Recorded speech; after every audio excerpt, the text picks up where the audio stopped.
accessible. Children are allowed to go to school. Working as in, tell me something about Nigeria of your dream. Nigeria of my dream is where I can actually turn on the TV and then you don't see news of killings or kidnap and the rest, but rather you hear things like technology boom, the economic boost in our country, and also education, like she said. The problem is not that there are not enough schools, but the fact that people can't really afford it. So I wish that Like we have low key people that could not afford. yes, so that's Right. So does it mean that is why Nigeria is really not moving on all this all this years ago? not really. No. Okay. Well, I would like Charles to tell me something about Nigeria of our dream. What is your own opinion? What is your aims? Like if you find yourself to become a president of Nigeria tomorrow, I know you will like that. Actually, I would. Okay. It's really nice feeling, actually. Okay. Nigeria of your dream, how does it look like? Nigeria, my dreams. Nigeria, my dreams. I'd like it to just be a place where there's peace, no conflict really. That there's harmony between every tribe. You know, when you mix the Yorubas and the Hausas, when they come together, they know that oh, this person is my brother, is my sister. You just come together. You do whatever you need to do together. There's harmony in whatever you come and put your minds to do. You know, when there's advancements, I want a Nigeria where there will be advancements in what you put your mind into. And when you put your mind into this, that it is done. That's what I would like my Nigeria to look like, actually. So when you put your mind to something, it has to be done, Yeah. whether right or wrong. Whether No, right. you have to be a good person, actually. Do good things. Do right Okay, things, right? like positive minded. Positive minded things, yeah. Okay, that's right. Well, how about you? Well, for me, Nigeria of my dreams. Oh God, I wish all the prayers that all the churches are praying for Nigeria comes to pass, because for a long time we have been praying for Nigeria, and I love Nigeria to be like a country of technologies. I mean, I love AI. I love artificial intelligence so much. So you'll be probably you join the artificial, Yeah, like what you have in mind. Sure. All right. I'm joining them because You are are you an art student? I'm a science student. Well, but you like work of art? Yeah, artificial intelligence, like the robotical Yes. stuff like that. Okay. Yeah. So I love Nigeria to this country to be a country full of technologies where robots replace humans, and the efficiency of labor is very effective. Okay. Yeah, thank you, Marvelous. Thank you so much. Well, Mr. Stanley, Yeah. Nigeria of our dream. You, thank God, you have been in Nigeria for several years now, and looking at what has been really happening in Nigeria. Sure. Nigeria, is it really interesting to be in Nigeria? So, and what do you see? Maybe your future children, maybe before you become, that old man, the grandpa. What would you have imparted in your children to carry this Nigeria of your dream? Well, the first thing is our cultural heritage. Okay. Cultural heritage is key. A lot of Nigerians, especially youths, have left their cultural heritage, things that will help them to be cultured, moral values. Okay. Moral values have been overtaken by, Westernism, especially the negative aspects, maybe through social medias and other things. So I think for me, I would like a situation where all those things will be upheld, even generations and generations to come. I think that is number one on the list. Wow. Okay, if you find yourself, tell me, Charles, for example, now you become a president in Nigeria tomorrow. Yeah. What would you do? Just be. Being the president of Nigeria, it'd be a very nice feeling. A lot of power. The authorities, there's still responsibilities involved. But the question you asked me was, what would I like to change? Yes. Or the improvements I would like to have in this country. Exactly. So basically, I'm also interested in that, artificial intelligence part that Marvelous also mentioned. So I'd like the country to advance in technological aspects, because like we can't be lacking behind the other countries. Many other countries, they improve through this AI. Right now you can even see machines performing surgery. You can see them performing surgery. There are so many countries right now, multiple, we can name them. But I would like our own country to advance in such a manner too. Where we can all relax and know that okay, this has been done by the machine, which will be done. And also, I like. So we don't have to struggle so much. Nah, We are really struggling, right? Even like this talk show now, it can be machines that will handle it one day. Alright. Somebody was saying that I don't know how true it is. The Western world, they work. When Nigeria here, we labor. Add labor. You have to sweat or more. You sweat for money tonight. Yeah. Okay, I'm enjoying you. Okay. So, and also the economic aspects. When foreigners actually come here, what I see them do most of the time is to extract use steal our natural resources. They don't even come here to do any other thing but to steal our natural resources. But it's not right. I would like to build a country where, in the economic aspects, they will come to invest rather than to steal. You get what I'm saying? In Nigeria, naira and dollar exchange rate will be actually very close. Not that there will be that large gap, because right now there's a large gap between it. There will be a narrow gap between it, or even better, equality between it. Yeah. And again, where they will invest, where there will be, our exportation will be the one exporting, because we import a lot. We can make our own rice, but yet we still import. It's best for us to use our materials wisely, our natural resources, so we'll be able to export. As president, I will be willing to make that possible. Oh, that's great. Please. That's our president. Our president. Wow. I love your swagger. Okay. All right. So, Luwani, tell me, if you find yourself to be, maybe in the nearest future, you are given a seat of senator in the government, you become a senator, Toluwani. You, as a woman, among several heads that are men, how would you handle that seat? Leading Nigeria. First of all, before you can really lead, you need help there, yeah? Because you can't lead if you don't have a particular goal or a plan ahead of you. So first of all, I'll make sure that God must always be head. First of all, yes, you must always be there to direct.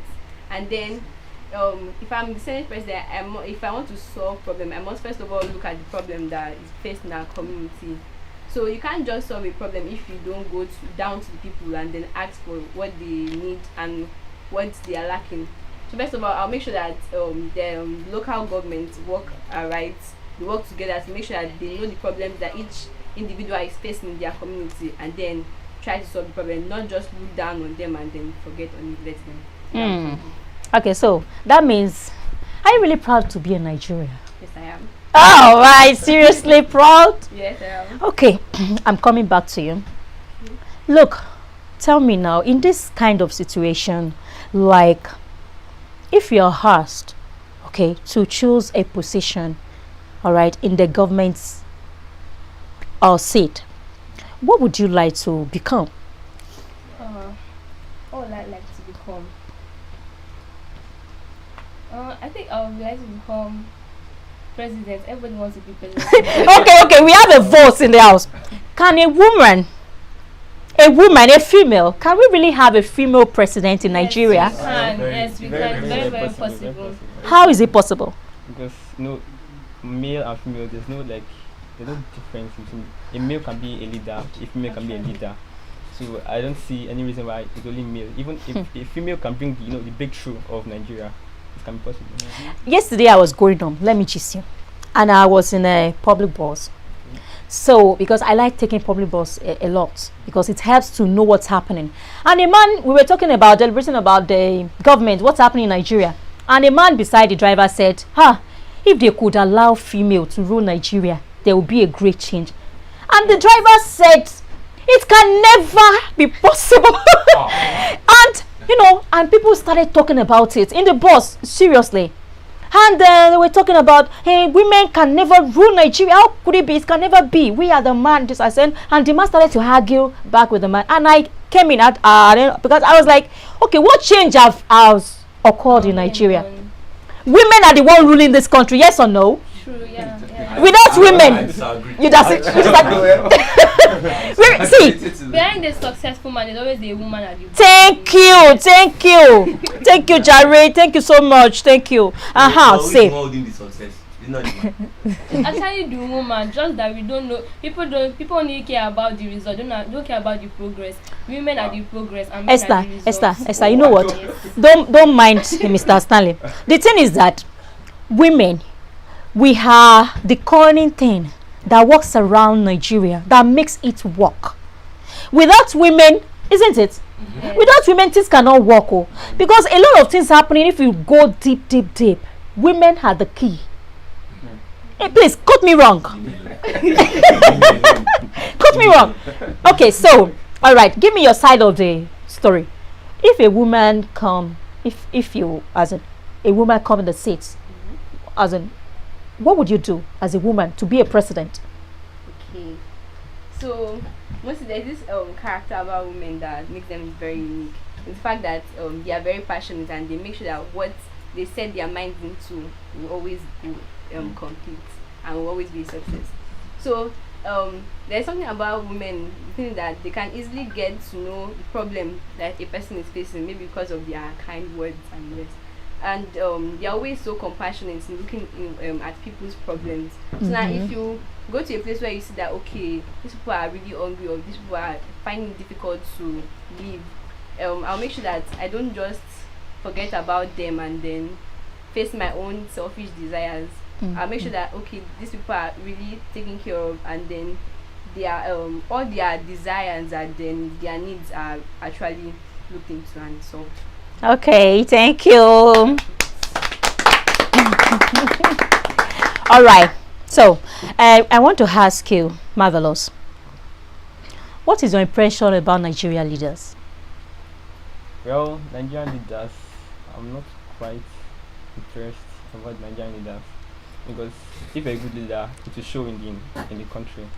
So this country, we have many demerits, and Nigerian leaders, we need to be, they need to be more effective, and they need to put more effort. And they say Nigeria is corrupt.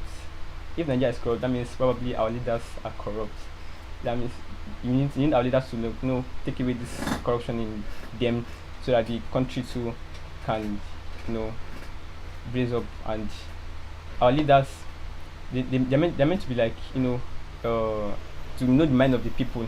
I don't see Nigerian taking the opinion of the citizens, coming so low, because you can see even the president can come so low to talk to a hawker, to sponsor a hawker, and someone that people that don't have the ability to pay for the school fees. The government can actually bring free education to the country. Free education. Yeah. But talking about you mentioned corruption. I think corruption is not just limited to the leaders per se, both the leaders and the followers. You see, this thing called corruption has spread like everybody, we are corrupt. Everywhere. Everyone. So I feel everyone. I feel it is not just the leaders. If every Nigerian citizen, yes, come together and make the decision that we want to make this country better. I think maybe once upon a time we'll look back and say that Dubai will be coming to this place. That's what I feel. Well, tell me, Esther, what is your impression about Nigerian leaders? To me, I see Nigerian leaders as scam. Scam? Yes. Hey! Okay, that's amazing. Because you see them doing elections and campaigns, you see them holding their manifestos that if I'm a president, I will do this, I will build this, I will do that, I will do this, and then they'll now go about giving us rice, one small packet of rice like this, sharing t-shirt, all these things. And then when they now get into power, they're elected into power, then we don't see them executing their plans, they don't see them executing their manifestos, and they now let the people that actually put them into that place, and then they focus more on their selfish desires. So that's my impression about Nigerian leaders. Well, okay, thank you so much, Esther. Well, you as a person, if you finally find yourself ruling Nigeria in any position you could be, what would you do to make a change in this nation? Okay, so And your doing- strategies that you will use to get to that seat. to the seat. Yeah, you know, if you want to run for that senator or something, there is a way they go about it. What would you do to get, like, look at the election, look at how the election really went, you know. There were things that was done before they were voted for. So for you to be voted for, what would you do? Okay, you go on campaigns now. How would you that is what I want to hear. How would you campaign? Because you said they are scam. They give us rights so that they campaign for them. They give us money so that they campaign. What would you do as a person to let people campaign for you? Okay, there are better things that you can do than giving rights. We have the less privileged, the orphans, those that are on the streets, they don't have homes. You can accommodate them. And give them a better living, take them to schools, further their education and things like that. Better than giving rights. Everybody, rights is something that is not something. You have to give something that is reasonable. Do something that is reasonable. Giving rights. A life giving. Yes. We have women. We have women that are having issues. Pregnant. You see pregnant women on the road, staying under bridge. These are people that you are meant to help, not sharing rice. What is rice? Everybody. They just eat rice and go to the restroom. Are we always hungry? Oh, thank you so much. Okay. Charles, Joshua, what would you do if you want to campaign to? Because you said you want to be a president, right? I said it would be nice. I didn't say I want to be Okay. Well, if eventually, yeah. all right, as time elapses, you find yourself running for presidential candidate, what would you do to get people to vote for you, to be voted for? What would you do? Yeah, I don't feel like I'm actually doing anything special. You know, there's always processes to everything. This campaign thing, it is done by practically everyone who's running into an official position. The campaign, the right sharing, yeah, there's sometimes you have to give so that you can get them on your side. But as you get them on your side, you need to perform actions. The people won't want your words, they will like action. Actions speak louder than words. And that's what people will be wanting from you. Well, the way of campaigning, I've not really entered the political sector like that. Really don't understand it. And the way the pastor actually understands it because he has been here for so many years. Okay. So he will understand it better. But for me, the campaigning, the way I will campaign, I will just go through the normal processes actually, nothing special. That's what I feel I would do. Okay, thank you. So how about you, Tuluani? She's just a quiet girl. Okay, tell me. How was the campaign?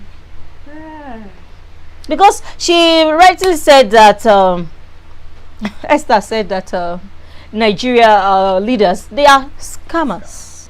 So to clarify that, because when we look into the details, we will see that they are actually trying to get audience, trying to get people to be voted for. But their own ways is to share those rights. And she made a very good point that I love, that instead of sharing the rights, they should help people that are homeless, the orphanage, to those that are pregnant women that are really, that is what will make people, to get people's love, natural feelings from the people, not one day, a day's attraction, right? So in your view, So before you can win the hearts of people, actually, you must have really be convincing them for a very long time. So you can't just wake up one day and say, I want to be a president, I would like to do this, do that.